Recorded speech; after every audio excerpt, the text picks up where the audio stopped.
अमृतसर में पाकिस्तान की साजिश का बहुत बड़ा खुलासा हो गया है। सीमा पार तस्करी मॉड्यूल का भंडाफोड़ कर दिया गया है। 5 तस्करों को पुलिस ने गिरफ्तार किया। 6 पिस्तौल और हेरोइन भी इनके पास से बरामद हुई है। जब इनसे पूछताछ होगी तो और कहीं बड़ा खुलासा इसमें इस पूछताछ के बाद हो सकता है। सीमा पार तस्करी मॉड्यूल कैसे चलाया जा रहा था, ये नेटवर्क कितना बड़ा था, ये सब कुछ इस वक्त जांच का विषय है।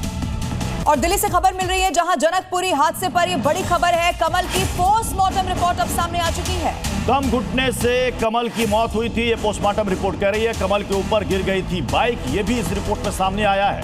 गड्ढे में गिरने से कमल की मौत हो गई थी, आपको याद होगा। उसके बाद प्रशासन पर भी कई सारे सवाल उठे और इसी पोस्टमार्टम रिपोर्ट का इंतजार किया जा रहा था। देर रात जब वो अपने घर लौट रहा था, उसी दौरान इस गड्ढे में गिरकर उसकी जान चली गई थी। पोस्टमार्टम रिपोर्ट में बात सामने आई कि दम घुटने से उसकी मौत हुई है।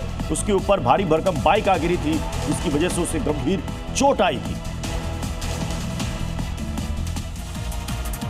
तो कमल की मौत में जो पोस्टमार्टम रिपोर्ट से खुलासा हुआ है, वो भी आपको तफसील से बताते हैं। कमल मुंह के बल गड्ढे में गिर गया था, यह पोस्टमार्टम रिपोर्ट में सामने आया है। और पीछे कमर पर बाइक जो थी, उसका भारी भरकम यहां पर वजन था और इसी की वजह से उसे सांस लेने में परेशानी हो रही थी। मिट्टी नाक और मुंह में फंस गई थी, जिसकी वजह से वो सांस नहीं ले पा रहा था, जिसके चलते कमल का दम घुट गया। इसके अलावा यह भी सामने आया कि राइट जांघ पर जलने के निशान भी उसके मिल गए हैं।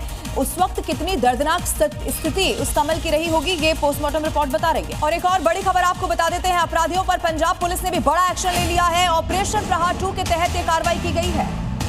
अपराधियों के 2760 ठिकानों पर रेड डाली गई है। सीएम भगवंत मान के निर्देश पर यह विशेष अभियान चलाया गया अपराधियों के खिलाफ। ये ऑपरेशन प्रहार 2 के तहत ये कार्रवाई की जा रही है पंजाब में। तो समूचे पंजाब में अब अपराधियों की खैर नहीं है। 2760 ऐसे ठिकाने हैं अलग अलग, जहां पर लगातार छापेमारी की जा रही है और अपराधियों को पकड़ने की कोशिश हुई है। इसके बारे में पूरी डिटेल आपको बताते हैं। 2760 ठिकानों पर अब तक रेड डाली जा चुकी है। 1250 अपराधी गिरफ्तार किए जा चुके हैं। इसके अलावा जानकारी यह है कि 40 ऐसे अपराधी जो कि फरार थे, उनको भी पकड़ लिया गया है। 12,000 पुलिसकर्मी इस ऑपरेशन में शामिल रहे हैं। 2000 पुलिस टीम इसके लिए बाकायदा बनाई गई। 72 घंटे पंजाब पुलिस का यह विशेष ऑपरेशन चला है और इसमें अलग अलग मामलों में वांछित अपराधियों को पकड़ लिया गया है।